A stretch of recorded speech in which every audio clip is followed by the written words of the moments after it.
அஸ்ஸலாமு அடடா இவ்வளோ நாள் இது தெரியாமல் போச்சு. எத்தனை வருஷம் உப்பு கரையாக இருந்தாலும் பளிச்சுன்னு ஆக்கிடலாம். ஹாய் ஃப்ரெண்ட்ஸ், எல்லாரும் எப்படி இருக்கீங்க? இன்றைக்கி வீட்டுக்கு தேவையான க்ளீனிங் டிப்ஸ் தான் உங்களோட ஷேர் பண்ண போகிறேன். இப்போ தான் நம்ம வீடியோவை ஃபர்ஸ்ட் டைம் பார்க்குறீங்கன்னா மறந்துடாமல் சப்ஸ்கிரைப் பண்ணிடுங்க. முடிஞ்ச வரை வீடியோவை ஸ்கிப் பண்ணாமல் பாருங்கள். பிடிச்சிருந்தா உங்கள் ஃப்ரெண்ட்ஸ் அண்ட் ஃபேமிலிஸ்க்கு ஷேர் பண்ணுங்கள். வாங்க வீடியோக்குள்ளே போகலாம்.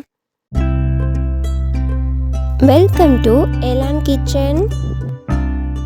ஃபர்ஸ்ட் டிப் கிச்சன் க்ளீனிங்லேருந்து ஆரம்பிக்கலாம். ஃபஸ்ட்டு வந்து லைட்ரு தான். லைட்ரு வந்து நம்மளுக்கு எண்ணெய் பிசுக்காக இருக்க மாதிரி இருக்கும். இதுக்கு வந்து நம்ம வீட்டில் இருக்கக்கூடிய கோல்கேட் பேஸ்ட்டை வச்சு நல்லா தேய்ச்சி எடுத்துக்க போகிறோம். சும்மா வேறு எதுவுமே நமக்கு யூஸ் பண்ண வேணாம். இந்த கோல்கேட் பேஸ்ட் மட்டும் இந்த எண்ணெய் பிசுக்கை வந்து நல்லா நீக்கிடும். ஸோ இந்த மாதிரி நல்லா அப்ளை பண்ணிவிட்டு ஒரு காட்டன் துணியை வச்சு ரப் பண்ணி எடுத்தீங்க அப்படின்னா அந்த எண்ணெய் பிசுக்கே இருக்காது. ரொம்ப ஈஸியாக ரிமூவ் பண்ணிடலாம். கண்டிப்பாக ட்ரை பண்ணி பாருங்கள். ஸோ நம்ம ரப் பண்ணி எடுக்கக்கூடிய கிளாத் வந்து நல்ல காட்டன் கிளாத்தாக வச்சுக்கோங்க. ஸோ அதுதான் நம்மளுக்கு ஈஸியாக ரிமூவ் பண்ணி தரும். ரொம்ப எண்ணெய் பிசுக்காக இருந்துச்சுன்னா லைட்டு வந்து சில நேரத்தில் நம்மளுக்கு ஒர்க் ஆகாது.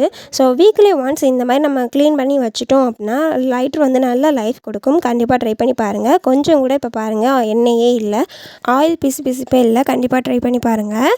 அடுத்ததாக இந்த டிப்ஸ் வந்து இடுக்கியை வச்சு தான் நம்ம வந்து ஃபேன் க்ளீன் பண்ண போகிறோம். எவ்வளோ ஈஸியாக க்ளீன் பண்ணுறதுன்னு வாங்க பார்க்கலாம்.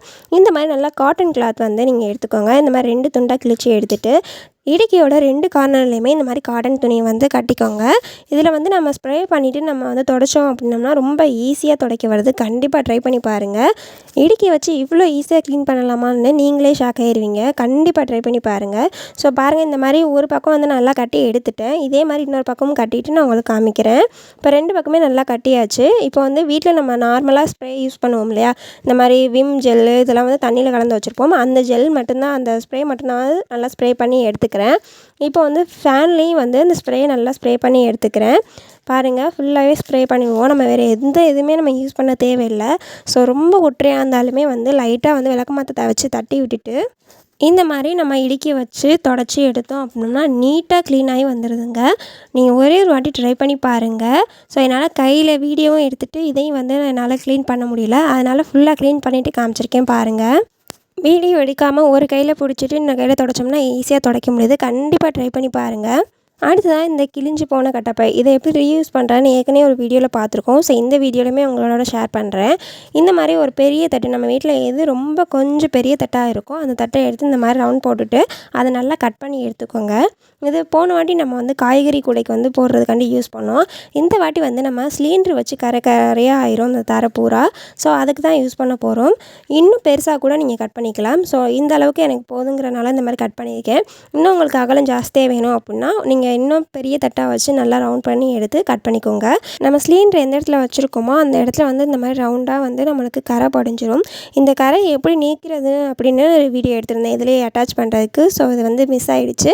அடுத்த வீடியோவில் கண்டிப்பாக டேக் பண்ணுறேன். இப்போது நம்ம கட் பண்ண கட்டப்பை துணியை வச்சு நம்ம சிலிண்டர் அது மேலே வச்சிடலாம். இனிமேல் கரை படியாது. அடுத்ததாக வந்து இந்த கம்பினார், இந்த ஸ்க்ரப்பரை வச்சு தான் நம்ம வந்து பாத்திரம் தைக்கிறதுக்கு நிறையவே யூஸ் பண்ணுவோம். இதை வந்து கிச்சன் க்ளீனிங்க்கு எப்படி யூஸ் பண்ணுறதுனா இந்த வீடியோவில் பார்க்க போகிறோம். இது வந்து நம்ம வீட்டு கிச்சனில் யூஸ் பண்ணக்கூடிய அந்த வைபரில் வந்து நல்லா மாட்டிக்கலாம். ஸோ நான் மாட்டுற மாதிரி மாட்டிக்கோங்க. இதை மாட்டிட்டு என்ன பண்ண போகிறோம் அப்படின்னா கிச்சன் டைல்ஸை வந்து ஈஸியாக க்ளீன் பண்ணலாம். நம்ம வந்து மெனக்கட்டு போட்டு தேய்ச்சி க்ளீன் பண்ணணும் அப்படி இல்லை.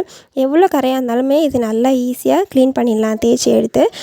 கிச்சன் டைல்ஸில் வந்து கொஞ்சமாக தண்ணி தெளித்து விட்டு நல்லா ஊற விட்டுருங்க. அதுக்கப்புறம் நம்ம வீட்டில் யூஸ் பண்ணக்கூடிய விம் ஜெல்லோ இல்லை சோப்போ இல்லை லிக்விடோ ஏதோ ஒன்று நம்மளுக்கு வந்து ஊற்றி நல்லா தெளித்து விட்டுட்டு நம்ம இதை வச்சு தேய்ச்சி எடுத்தோம் அப்படின்னா நம்மளுக்கு கிச்சன் டைல்ஸ் வந்து நல்லா பளிச்சுன்னு ஆயிரும். கொஞ்சம் கூட எண்ணெய் பிசுக்கே இருக்காது. கண்டிப்பாக ட்ரை பண்ணி பாருங்கள். ஸோ நம்மளுக்கு தேய்க்கிறதுக்கு ரொம்ப மெனக்கட்டு தேய்க்க வேணாம். நம்ம நார்மலாக தேய்ச்சாவே போதும். ரொம்பவே ஈஸியாக க்ளீனாகி வருது. கண்டிப்பாக இந்த டிப்ஸை ட்ரை பண்ணி பார்த்துட்டு எப்படி இருந்துச்சுன்னு என்னோட கமெண்டில் ஷேர் பண்ணுங்கள். அதுக்கு முன்னாடி இந்த டிப்ஸ் பிடிச்சிருந்துச்சு அப்படின்னா ஒரு லைக் பண்ணிவிட்டு ஒரு ஷேர் உங்கள் ஃப்ரெண்ட்ஸ்க்கு யாருக்காச்சும் பண்ணிவிடுங்க. நீங்கள் பண்ணக்கூடிய ஒவ்வொரு லைக்குமே இன்னும் எனக்கு மோட்டிவேட்டடாக இருக்கும்.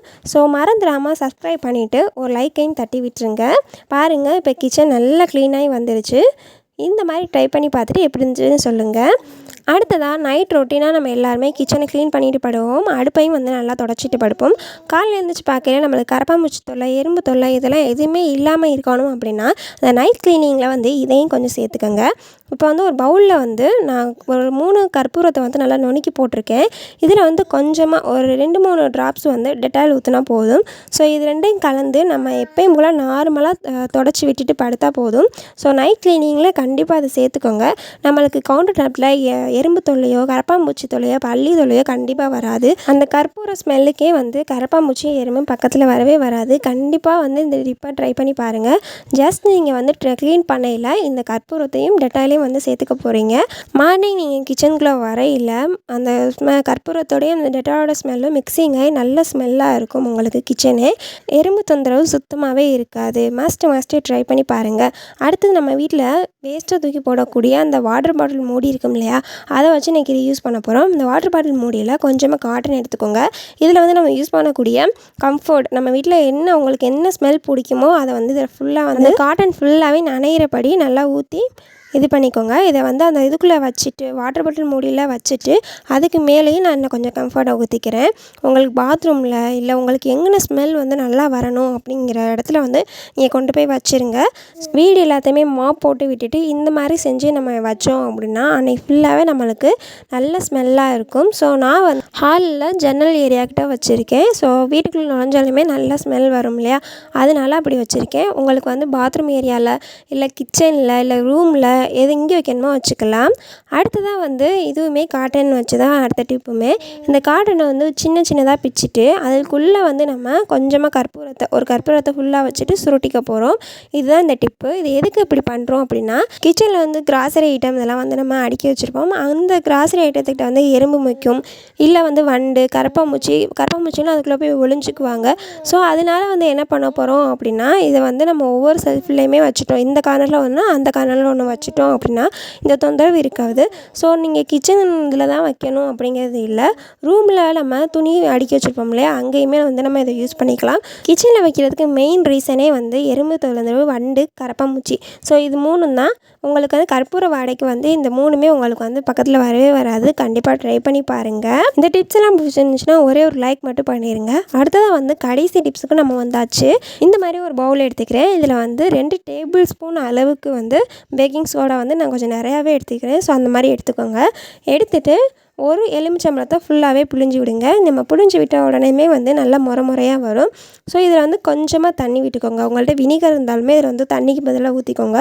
சரி, நம்ம இது எதுக்கு அப்படி பண்ண போகிறோம் அப்படின்னா, பாத்ரூம் கதவு வந்து நமக்கு கீழே வந்து ரொம்ப உப்பு பூத்த மாதிரி இருக்கும். ஸோ ரொம்ப உப்பு கரையாக இருக்கும். இதை வந்து நம்ம போட்டு நல்லா தேய்ச்சி எடுத்தோம் அப்படின்னா நம்மளுக்கு அந்த உப்பு கரையே இருக்காது. கண்டிப்பாக இந்த டிப்பையுமே ட்ரை பண்ணி பாருங்கள். ஸோ இது ஃபுல்லாகவே நம்ம வந்து புழிஞ்சு விட்டுட்டு கொஞ்சமாக நான் தண்ணி சேர்த்துக்கிறேன். இல்லை உங்கள் வீட்டில் வந்து வினிகர் இருந்துச்சு அப்படின்னா வினிகர் சேர்த்துக்குங்க. இன்னுமே ரிசல்ட் நல்லா கொடுக்கும். இதை வந்து நல்லா கரைச்சி எடுத்துக்கோங்க. கரைச்சி எடுத்துட்டு அந்த பாத்ரூம் கதவோட கடைசி அந்த இதில் கீழே வந்து நம்மளுக்கு ரொம்ப உப்பு கரையாக இருக்கும்.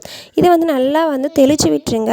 தெளித்து விட்டுட்டு கொஞ்சம் நேரம் ஊற விட்டுட்டு நல்லா நம்ம தேய்ச்சி எடுத்தோம் அப்படின்னா கொஞ்சம் கூட அந்த உப்பு கரையே தெரியாது. பாருங்கள் இப்போ எந்த அளவுக்கு உப்பு கரையாக இருக்குது கீழே அப்படின்னு சொல்லி பாருங்கள். நம்மளுக்கு முன்பக்கம் வந்து ரொம்ப உப்பு கரையாக இருந்துச்சுன்னா கெஸ்ட்டு யாராச்சும் வரையில் ரொம்பவே அசிங்கமாக தெரியும். ஸோ இதை ஃபஸ்ட்டு நம்ம வந்து ரிமூவ் பண்ணணும். இப்போ பார்த்தீங்கன்னா இந்த உப்பு கரைக்கு நல்லா வந்து இதை தெளித்து விட்டுக்கிறேன். இப்போ தெளித்து விட்டதுக்கப்புறம் ஒரு 2 மினிட்ஸ் நல்லா ஊறட்டும். ஸோ இதுக்கப்புறம் வந்து நம்ம என்ன பண்ண போகிறோம் அப்படின்னா, நம்ம வந்து இந்த வைபரில் அந்த நார் வந்து மாட்டினோம் இல்லையா, அதை வச்சு நல்லா தேய்ச்சி எடுத்துக்க போகிறோம். இந்த மாதிரி அந்த இது கொஞ்சம் இருந்ததுமே வந்து நான் ஃபுல்லாக வந்து கதவு ஃபுல்லாகவே ஊற்றி விட்டுட்டேன். ஸோ நல்லா ஊற்றி விட்டுட்டு நல்லா இந்த மாதிரி தேய்ச்சோ எடுத்தோம்னா அந்த உப்பு கரையெல்லாம் நல்லா மாவாக வருது. உங்களுக்கு வந்து வீடியோவில் தெரியுதா என்னன்னு தெரியல. ஸோ அப்படியே எல்லாமே ரிமூவ் ஆகி வருது. கண்டிப்பாக ட்ரை பண்ணி பாருங்கள். இப்போ கையில் வந்து நான் எடுத்து தேய்ச்சிக்கிறேன். இப்போ இது எல்லாத்தையும் மடக்கி வச்சு நல்லா தேய்ச்சதுக்கப்புறம் ரொம்பவே பளிச்சுன்னு நல்லா ரிமூவ் ஆகி வந்துருச்சு. நல்லா தேய்ச்சி எடுத்துகிட்டு நம்ம வந்து ஸ்பாஞ்ச் வச்சுருப்போம் இல்லையா, இதை வச்சு நல்லா தேய்ச்சி எடுத்துக்கிறேன் தண்ணியை தொட்டு.